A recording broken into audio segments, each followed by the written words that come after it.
Now the third topic is cytoplasm. इससे पहले वाले लेक्चर में मैंने डिस्कस किया था सेल मेम्ब्रेन एंड न्यूक्लियस।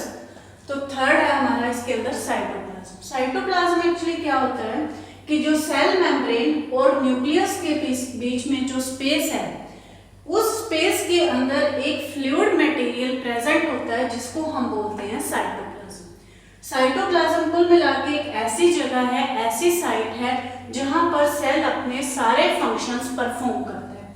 जैसे हमारी बॉडी के अंदर हमारी बॉडी को चलाने के लिए उसमें रेस्पिरेशन, सांस भी लेना है, डाइजेशन भी होनी है, खाना भी खाना है, या खाने से जो एनर्जी भी प्रोड्यूस होगी, ब्लड सर्कुलेशन भी होगी, एक्सक्रीशन भी होगी, या नर्व कंट्रोल भी होगा। उसी तरह से जैसे बॉडी के अंदर सारे फंक्शंस परफॉर्म होने जरूरी हैं, उसी तरह से एक सेल के अंदर भी स्पेसिफिकली सारे के सारे फंक्शंस परफॉर्म होते हैं। इसी तरह से सेल के अंदर भी पर्टिकुलरली खाना डाइजेस्ट करने के लिए अलग से ऑर्गेनेल्स हैं, सेल के डिवीजन के लिए अलग से ऑर्गेनेल्स हैं, या सेल के अंदर जो फूड से एनर्जी प्रोड्यूस करना है उसके लिए अलग से ऑर्गेनेल्स हैं। कुल मिला के जो वो सारी ऑर्गेनेल्स कहाँ प्रेजेंट होती हैं, वो प्रेजेंट होती हैं साइटोप्लाज्म के अंदर, जो अपने सारे के सारे फंक्शंस अलग अलग ऑर्गेनेल्स परफॉर्म करते हैं। तो साइटोप्लाज्म क्या है? It is the site where the different organelles are present which perform the many functions inside the cell. Then start from the organelles. बहुत सारी organelles हैं। फर्स्ट organelle है इसके अंदर mitochondria. First organelle is mitochondria.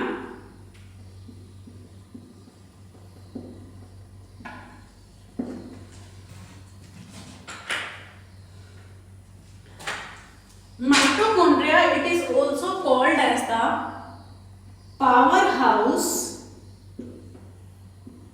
of cell. Powerhouse मतलब जो cell को अपने फंक्शंस परफॉर्म करने के लिए एनर्जी कहाँ से मिलती है, वो मिलती है माइटोकॉन्ड्रिया से। या कुल मिला के हमारी बॉडी के अंदर जो एनर्जी कहाँ से आती है, हर सेल के अंदर जितने भी माइटोकॉन्ड्रिया प्रेजेंट हैं, वो माइटोकॉन्ड्रिया हमारे खाने को डाइजेशन के बाद ऑक्सीडेशन करके या उससे एनर्जी प्रोड्यूस करने में हेल्प करती है। अगर मैं माइटोकॉन्ड्रिया का बेसिक स्ट्रक्चर ड्रॉ करूं तो माइटोकॉन्ड्रिया किसी भी शेप की हो सकती है। It may be round, it may be oval, it may be any cup shape. ये बाहर की एक आउटर मेम्ब्रेन है। It is made up of the two layers. Outer is a smooth, outer membrane है जो इसकी स्मूथ लेयर है। Inner membrane है जो इसकी इस तरह से फोल्डेड मेम्ब्रेन है। ये अंदर वाली साइड इसकी फोल्डेड, दो मेम्ब्रेन का स्ट्रक्चर है इसमें। Outer is the smooth and inner is the folded layer. जो ये फोल्डेड लेयर है इनको हम बोलते हैं cristae.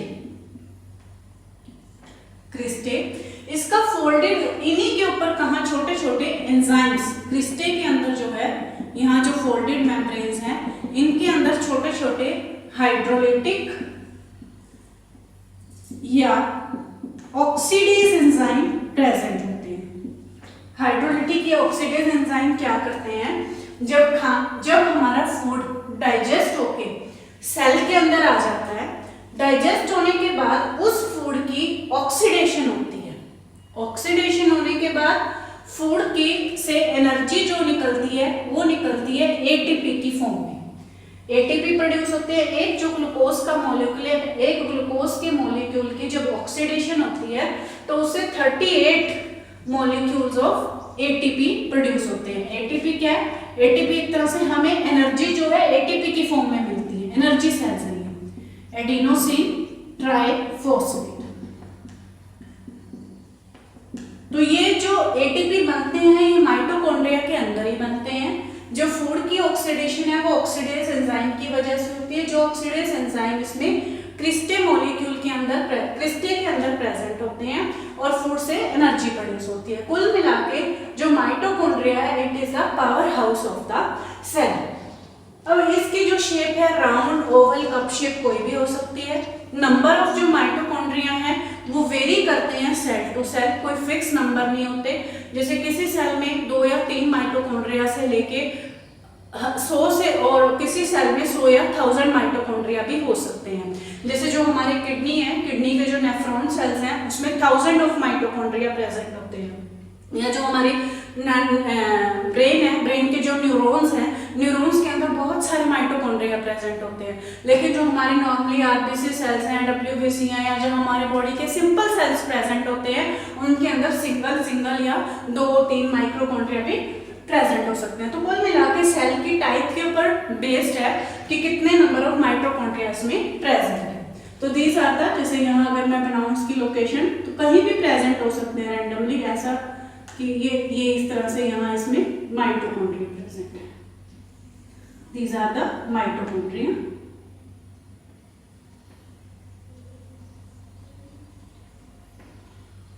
These are the mitochondria which is present inside the cell, और this is also called as the powerhouse। तो माइटोकॉन्ड्रिया का मेनली फंक्शन क्या हो गया? माइटोकॉन्ड्रिया का मेन फंक्शन ये है कि it act as a power house of the cell. It जो एग है, एग के अंदर जो यॉक बनता है, येलो पार्ट एग का, उसको भी प्रोड्यूस करने में माइटोकॉन्ड्रिया का ही काम है।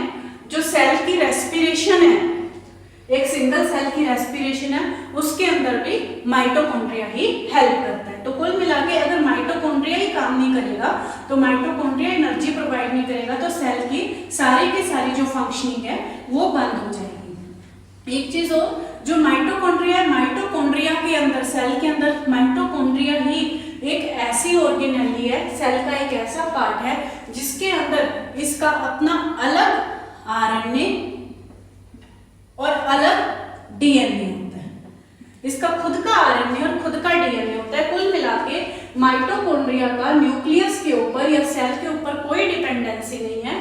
आरएनए से वो अपनी प्रोटीन सिंथेसिस खुद कर सकती है, और डीएनए से माइटोकॉन्ड्रिया की रेप्लिकेशन अपने आप ऑटोमेटिकली हो जाएगी। मतलब ऐसा जरूरी नहीं है कि जब सेल डिवाइड करेगा, जब न्यूक्लियस के अकॉर्डिंग ही माइटोकॉन्ड्रिया के भी नंबर 1 से 2, 2 से 4 या 4 से 8 इंक्रीज होंगे। माइटोकॉन्ड्रिया का खुद का डीएनए है, माइटोकॉन्ड्रिया अपने डीएनए से खुद रेप्लिकेट, खुद अपने नंबर इंक्रीज कर सकती है। यही एक ऐसी ऑर्गेनेल है जिसके पास अपना खुद का personal DNA does not depend on the nucleus. Next organelle है इसके अंदर एंडोप्लाज्मिक रेटिकुलम।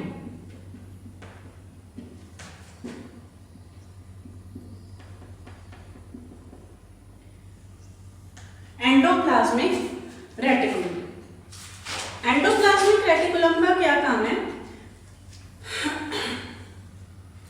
पहले तो एंडोप्लाज्मिक रेटिकुलम क्या होता है? एंडोप्लाज्मिक रेटिकुलम एक्चुअली न्यूक्लियस के पास कुछ ट्यूबुलर स्ट्रक्चर्स इस तरह से फोल्डेड मेम्ब्रेन में, इस तरह से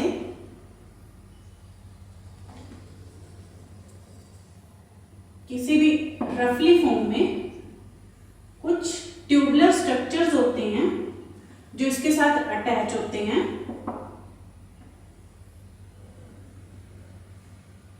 न्यूक्लियर मेम्ब्रेन के साथ।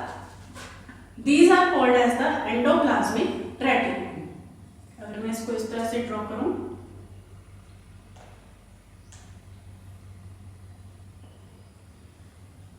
These are the endoplasmic reticulum.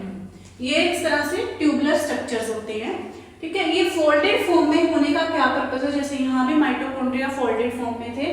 Folded layer होने की वजह से क्या होता है कि इनका सरफेस एरिया इंक्रीज हो जाता है। सरफेस एरिया इंक्रीज होने की वजह से जो फंक्शनिंग है सेल की वो फास्ट हो जाएगी। इसी तरह से एंडोप्लाज्मिक रेटिकुलम है, इसका भी सरफेस एरिया इंक्रीज हो जाता है। ये ट्यूबुलर स्ट्रक्चर होता है विच इज लोकेटिंग और which is attached to the nuclear membrane. Endoplasmic reticulum आगे दो तरह का होता है, RER और SER। RER मतलब रफ एंडोप्लाज्मिक रेटिकुलम और SER मतलब smooth endoplasmic reticulum. Rough endoplasmic reticulum मतलब जब एंडोप्लाज्मिक रेटिकुलम के सरफेस के ऊपर इस तरह से छोटे ग्रेन्यूल्स लाइक स्ट्रक्चर्स प्रेजेंट हैं। वो ग्रेन्यूल्स लाइक स्ट्रक्चर्स क्या होते हैं? These are the ribosomes. जब ये राइबोसोम्स इसके अंदर प्रेजेंट होते हैं तो वो इसके सरफेस को रफ बना देंगे, जिसकी वजह से इसको हम बोलते हैं रफ एंडोप्लाज्मिक रेटिकुलम। और जब इसके ऊपर राइबोसोम प्रेजेंट नहीं होते तो तब उसको वो स्मूथ सरफेस होता है, तो उसको हम बोलते हैं स्मूथ एंडोप्लाज्मिक रेटिकुलम। तो इस तरह से एंडोप्लाज्मिक रेटिकुलम दो तरह का होता है। It is located near the nucleus of the membrane. Endoplasmic reticulum का मेन फंक्शन क्या होता है? एक तो जब इसमें राइबोसोम अटैच है, तो राइबोसोम जहां भी अटैच होंगे, राइबोसोम मेनली प्रोटीन फैक्ट्री, ठीक है, प्रोटीन फैक्ट्री बनाने में हेल्प कर, प्रोटीन सिंथेसिस करने में प्रोटीन फैक्ट्री होती है, ये प्रोटीन बनाने में हेल्प होता है, करते हैं। दूसरा, ये जो एंडोप्लाज्मिक रेटिकुलम है ये ग्लाइकोजन लिपोप्रोटीन्स बनाने में हेल्प करते हैं। सेल को एक मैकेनिकल सपोर्ट भी ये प्रोवाइड करते हैं, और इसके अंदर जो नंबर ऑफ हॉर्मोन्स हैं या नंबर ऑफ डिफरेंट टाइप के सेक्रेटरी हॉर्मोन्स हैं या जो एंजाइम्स हैं वो भी एंडोप्लाज्मिक रेटिकुलम के अंदर ही बनते हैं। कुल मिला के प्रोटीन्स, लिपोप्रोटीन्स, हॉर्मोन्स, ये सारी चीजें एंडोप्लाज्मिक रेटिकुलम के अंदर ही सिंथेसाइज होती है। तीसरी ऑर्गेनेली इसके अंदर है राइबोसोम्स। राइबोसोम्स क्या होते हैं? ये छोटे छोटे ग्रेन्यूल लाइक इस तरह से स्ट्रक्चर्स होते हैं, दानेदार स्ट्रक्चर्स होते हैं। ये जो साइटोप्लाज्म में रफली भी प्रेजेंट, कहीं भी मतलब स्कैटर हो सकते हैं, या एंडोप्लाज्मिक रेटिकुलम के साथ भी अटैच है जैसे। तो राइबोसोम का मेन फंक्शन क्या है? राइबोसोम का जो मेन फंक्शन है that is the protein synthesis.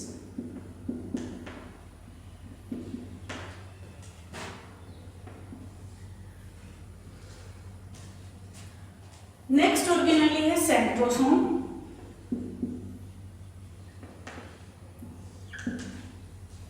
Centrosome है, इसमें न्यूक्लियस के पास इस तरह से दो राउंडेड स्ट्रक्चर्स हैं, स्टार लाइक।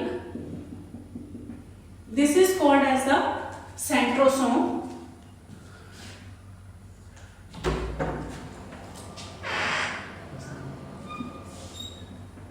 इसको हम बोलते हैं सेंट्रोसोम। इन सेंट्रोसोम का मेनली काम क्या होता है? It helps in the cell division, कि सेल के अंदर जब सेल की डिवीजन होती है, जब 1 से 2 जब ग्रोथ होती है या रिपेयर होती है, तो ग्रोथ या रिपेयर के टाइम पे क्या होता है कि 1 से 2, 2 से 4, 4 से 8, 8 से 16 इस तरह से सेल्स रेप्लिकेट करती है। लेकिन वो सेल की रेप्लिकेशन है, वो जो डिवीजन है, वो स्टार्ट कहाँ से होती है? It starts from the centrosome. और ये सेंट्रोसोम लोकेट कहाँ होते हैं? These are located near the nucleus. Fifth organelle है लाइसोसोम, जिसका दूसरा नाम है सुसाइडल बेड। लाइसोसोम क्या है? Lysosome is the small cup like structures, इस तरह से, या स्मॉल वेसिकल्स हैं, these are the lysosomes. These are small cup like structure और these are the small vesicles. इनको हम सुसाइडल बैग इसलिए कहते हैं, जैसे हमारी बॉडी के अंदर जब भी वेस्ट मटेरियल है, जो वेस्ट मटेरियल किस तरह से पास आउट होता है, या तो किडनी जो है लिक्विड फॉर्म में यूरिन के थ्रू पास आउट करती है, या सॉलिड फॉर्म में जो हमारी लार्ज इंटेस्टाइन है तो एनएस के थ्रू पास आउट होता है। उसी तरह से जो सेल है, सेल में भी डाइजेशन के बाद बहुत सारा डेब्रिस या वेस्ट मटेरियल होता है, या सेल के अंदर बहुत सी ऑर्गेनेलीज हैं जो टूटती हैं, तो टूटने के बाद जो वेस्ट मटेरियल है उनको सेल से बाहर निकालना जरूरी है। अगर नहीं निकालेंगे तो जिस तरह से हमारी बॉडी के अंदर वेस्ट मटेरियल इकट्ठा करने से पॉइजन या जहर फैल जाएगा, इसी तरह से सेम प्रोसेस सेल के अंदर होगी। तो इसलिए उस डेब्रिस को, उस वेस्ट मटेरियल को निकालने के लिए एक ऑर्गेनेली सेल के अंदर प्रेजेंट होती है, जिसको हम बोलते हैं लाइसोसोम। लाइसोसोम एक वेसिकल और एक बैग की फॉर्म में प्रेजेंट है। इस लाइसोसोम के अंदर कुछ हाइड्रोलिटिक एंजाइम्स प्रेजेंट होते हैं। ये हाइड्रोलिटिक एंजाइम्स क्या करते हैं? वो सारा वेस्ट मटेरियल है, जो सेल का डेब्रिस है, वो सारा इस वेसिकल के अंदर इकट्ठा हो जाएगा। इकट्ठा होने के बाद हाइड्रोलिटिक एंजाइम उनको हाइड्रोलाइज करेंगे, उनको ब्रेक डाउन करेंगे, एंड व्हेन जब ये कंप्लीट फिल हो जाएगा, इसके बाद इट विल गेट बस्ट। ये लाइसोसोम खुद ही बस्ट हो जाएगा। बस्ट होने के बाद वो सारा मटेरियल जो है it will come out. Burst कैसे होगा? ये क्या होगा कि लाइसोसोम जाके यहाँ सेल मेम्ब्रेन के साथ अटैच हो जाएगा। सेल मेम्ब्रेन के साथ अटैच होने के बाद यहाँ इस तरह से एक वेसिकल बनेगा। वेसिकल बनने के बाद जब इसमें ये यहाँ से बस्ट होगा तो ये लाइसोसोम खुद भी इसमें से बस्ट होकर इसकी मेम्ब्रेन बाहर फ्यूज हो जाएगी और ये खत्म हो जाएगा। इस तरह से जो लाइसोसोम है इसमें जो सुसाइडल बैग है, इसको इसलिए सुसाइडल बैग इसलिए कहते हैं क्योंकि ये इसके साथ एक बार खुद भी बस्ट हो जाएगा, खुद भी इसमें खत्म हो जाता है, इसलिए इसको सुसाइडल बैग या स्क्वेंजर्स मतलब सफाई करने वाले ऑफ द सेल भी कहते हैं। एक बार जब ये बस्ट हो जाता है, जब ये खत्म हो जाता है तो ये सेल का खुद का सिस्टम होता है कि लाइसोसोम ऑर्गेनेल को इसके अंदर ऐसा नहीं है कि सिंगल एक ही लाइसोसोम्स होते हैं, बहुत सारे लाइसोसोम्स होते हैं और सारे एक ही टाइम पे बस्ट नहीं होते, कोई किसी टाइम पे कोई किसी टाइम पे, इसलिए मतलब वो धीरे धीरे अपने आप इसमें सेल की पावर है कि उनको अपनी ऑर्गेनेल्स को दोबारा से रीजनरेट या रिपेयर करने की पावर वो रखता है। नेक्स्ट ऑर्गेनेल जो इसके अंदर प्रेजेंट है that is microsomes.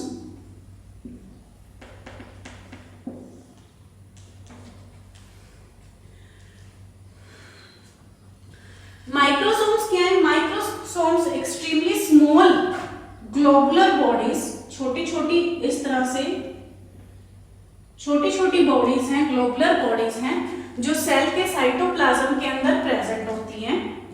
These are the extremely small microsomes, globular bodies which are present inside the cell or which are present inside the cytoplasm. इसके अंदर मेनली दो चीजें होती हैं, राइबोसोम्स प्रेजेंट होता है इसके अंदर और एक ग्रेनुलर मैट्रिक्स प्रेजेंट होती है।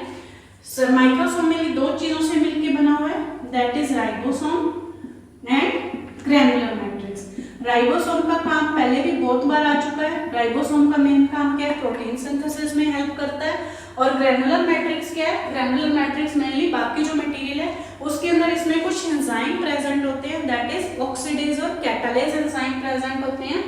ऑक्सीडेज और कैटालेज एंजाइम का वही है कि जो सेल का जो डेब्रिस मटेरियल है या सेल के अंदर कोई भी अगर ऑक्सीडेशन होती है, किसी भी चीज का कोई ब्रेकडाउन होता है तो वो एंजाइम इसमें माइक्रोसोम्स के अंदर यहाँ पे प्रेजेंट होते हैं। नेक्स्ट ऑर्गेनेल जो इसके अंदर प्रेजेंट है that is the Golgi apparatus.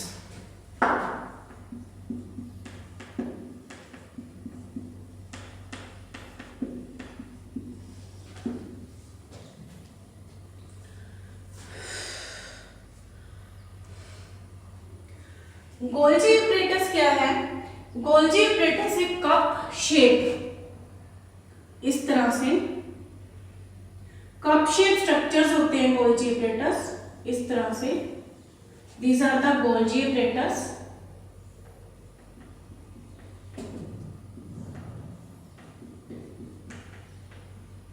Golgi apparatus इसका जो नाम है वो एक साइंटिस्ट के नाम पे रखा हुआ है। गोल्जी एपरेटस एक कप शेप स्ट्रक्चर होते हैं। गोल्जी एपरेटस ही एक ऐसी ऑर्गेनेली है जब हम कोई सपोज ड्रग्स यूज करते हैं, नार्कोटिक्स जिसकी मैं बात करती हूँ, या सिंपल मेडिसिन हैं, ओवरडोज अगर हम ड्रग यूज करते हैं या कोई अगर हम पॉइजन लेते हैं तो सेल के अंदर सबसे पहली जो ऑर्गेनेली है वो गोल्जी एपरेटस है, जो सबसे पहले पॉइजन की वजह से या हाई डोज ऑफ ड्रग की वजह से अफेक्ट होती है। गोल्जी एपरेटस का मेनली फंक्शन क्या होता है? Golgi apparatus it is the store house of the various enzymes. बहुत सारे एंजाइम्स हैं जो सेल बनाता है, ठीक है, लेकिन वो जो स्टोर होते हैं सेल के अंदर वो गोल्जी एपरेटस में सेल स्टोर होते हैं। बहुत सारे लिपोप्रोटीन्स, बहुत सारे विटामिन जिस तरह से एस्कॉर्बिक एसिड है, उन सबका एक जो स्टोर हाउस है that is the Golgi apparatus. Golgi apparatus उन सबके स्टोर हाउस की तरह काम करते हैं कि various lipoproteins, various hormones, various enzymes, various vitamin, these all they stored in the Golgi apparatus, and any high dose of drug or the poison it will first affect the Golgi apparatus. So these are the main organelles of the cell which are present in the animal cell. Mitochondria, endoplasmic reticulum, ribosome, centrosome, lysosome, mitosome, Golgi apparatus. तो cell की ये सारी की सारी organelles हैं जो मिलके function करती हैं, तब ये सेल जो है, सेल की एक सेल की कंप्लीट फंक्शनिंग जो है, फंक्शन जो है कंप्लीट होता है। तो let us repeat this organelles one by one या complete cell one by one. First structure था that was the cell membrane. Cell membrane सबसे पहली बाहर की आउटर कवरिंग थी जो सेल को शेप देती है, सेल को बाकी चीजों से डिफरेंशिएट करती है। Cell membrane mainly proteins, phospholipid layer और कार्बोहाइड्रेट्स, तीन चीजों से बनी होती है।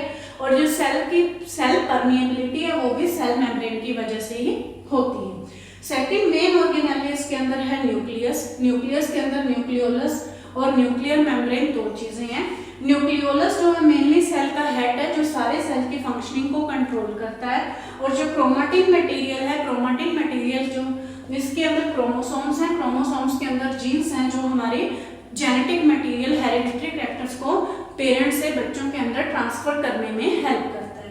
तीसरी है साइटोप्लाज्म। साइटोप्लाज्म सेल मेम्ब्रेन और न्यूक्लियर मेम्ब्रेन के बीच का स्पेस है जहाँ पे एक सेलुलर फ्लूइड प्रेजेंट होता है। उस फ्लूइड के अंदर बहुत सी ऑर्गेनेल्स हैं जो सारे मिलके एक सेल की फंक्शनिंग को कंप्लीट करती हैं। ऑर्गेनेल्स में फर्स्ट सबसे पहले है माइटोकॉन्ड्रिया। माइटोकॉन्ड्रिया जिसको हमने बोला है power house of the cell. Power house का मतलब है कि जो हम फूड खाते हैं वो फूड की जो ऑक्सीडेशन है, ऑक्सीडेज एंजाइम जो माइटोकॉन्ड्रिया के अंदर रिश्ते के ऊपर प्रेजेंट होते हैं वो फूड को ऑक्सीडाइज करते हैं और वहां से एटीपी प्रोड्यूस करते हैं।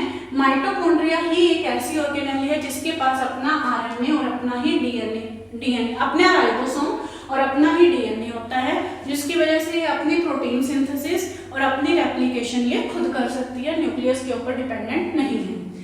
नेक्स्ट ऑर्गेनेल है endoplasmic reticulum. Endoplasmic reticulum nuclear membrane के साथ फोल्डेड फॉर्म में अटैच है, वेस्कुलर फॉर्म में। ये दो तरह की है, rough endoplasmic reticulum and smooth endoplasmic reticulum.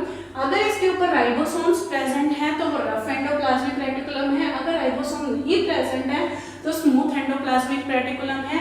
इसका मेनली काम क्या है? प्रोटीन सिंथेसिस करना, ग्लाइकोप्रोटीन सिंथेसिस करना, लिपोप्रोटीन सिंथेसिस करना, ये सारे काम एंडोप्लाज्मिक रेटिकुलम से होते हैं। नेक्स्ट है राइबोसोम।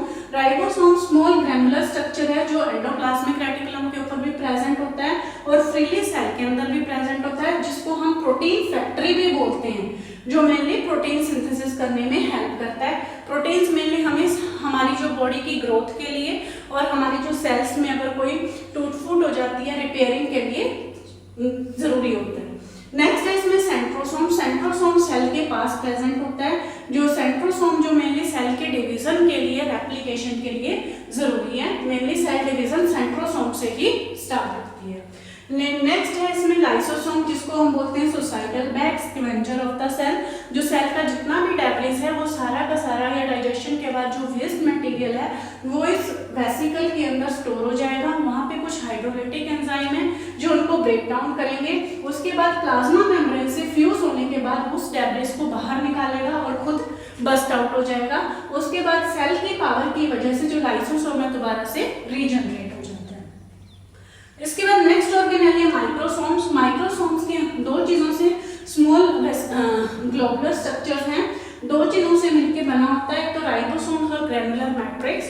राइबोसोम्स का काम होता है प्रोटीन सिंथेसिस और ग्रैनुलर मैट्रिक्स है इसके अंदर जो ऑक्सीडेज एंजाइम प्रेजेंट होते हैं और इसके अंदर कुछ कैटालिस एंजाइम प्रेजेंट होते हैं जो ऑक्सीडेशन का और कैटालिसिस का काम करते हैं। इसके बाद है गोल्जी एपरेटस। गोल्जी एपरेटस एक बहुत ही इंपॉर्टेंट ऑर्गेनेल है, जिस तरह से माइटोकॉन्ड्रिया थी। गोल्जी एपरेटस एक कप शेप्ड है जिसको एक साइंटिस्ट के नाम पे इसका नाम गोल्जी एपरेटस रखा हुआ है। ये सबसे पहली ऑर्गेनेल है जो हाई डोज ऑफ ड्रग या पॉइजन की वजह से बॉडी में इफेक्ट होती है। सेल के अंदर जितने भी हार्मोन्स, जितने भी विटामिन या एंजाइम्स बनते हैं वो सभी गोल्जी एपरेटस के अंदर ही स्टोर कर होते हैं। इसका मतलब Golgi apparatus is the store house of the cell. तो कुल मिला के these all are the organelles of the cell और basic structure of the cell. The last topic is the what is the function of the cell in the body. कुल मिला के cell हमारी body के अंदर क्या फंक्शन करते हैं? सेल हमारी बॉडी के अंदर डिफरेंट फंक्शन परफॉर्म करते हैं। जैसे आरबीसी सेल्स हैं, आरबीसी सेल्स हमारी बॉडी के अंदर क्या करते हैं? They help in the blood transportation, haemoglobin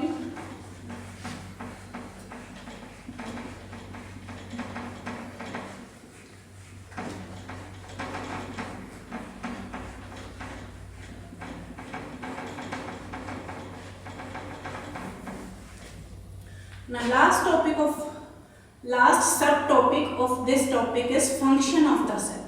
तो सेल के हमारी बॉडी में डिफरेंट क्या फंक्शंस हुए, अगर हम सबसे छोटे सेल से स्टार्ट करें, फंक्शन ऑफ सेल कि ब्लड ट्रांसफर में, ब्लड ट्रांसपोर्टेशन में हेल्प किया, ब्लड ट्रांसपोर्टेशन या ऑक्सीजन ट्रांसपोर्टेशन पूरी बॉडी में हेल्प किया। WBC की बात करें तो WBC हमारी बॉडी के अंदर एक तरह से हमारे फेगोसाइटिक सेल की तरह हमारी बॉडी की इम्यूनिटी सिस्टम की तरह काम करते हैं। अगर हम न्यूरॉन सेल्स की बात करें तो न्यूरॉन सेल्स हमारी बॉडी के अंदर सारा नर्वस कंट्रोल करने में हेल्प करते हैं। अगर हम कार्डियक जो सेल्स हैं हमारे हार्ट के अंदर तो वो ब्लड सर्कुलेशन में हेल्प करते हैं। अगर हम लंग्स के अंदर जो सेल्स प्रेजेंट होते हैं जैसे एल्वियोलाई, जिनको हम सबसे छोटे या एल्वियोलस के जो बनाते हैं, वो मेनली हमारे बॉडी के रेस्पिरेशन में काम करते हैं। किडनी के जो सेल्स हैं जो मेनली नेफ्रॉन्स हैं वो एक्सक्रीशन में हेल्प करते हैं।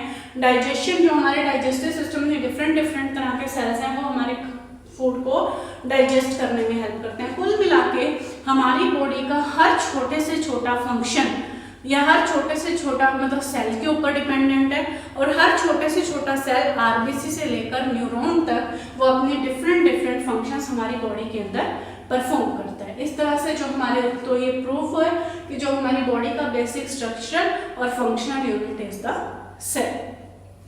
Thanks again. तो नेक्स्ट टॉपिक जो हम फिर से स्टार्ट करेंगे, नेक्स्ट क्लास में हम टिश्यू का टॉपिक डिस्कस करेंगे कि what are the different types of the tissue जो ग्रुप ऑफ सेल से बनते हैं। तब तक आप इसे अच्छे से पढ़ना, अच्छे से रिवाइज करना। थैंक्स।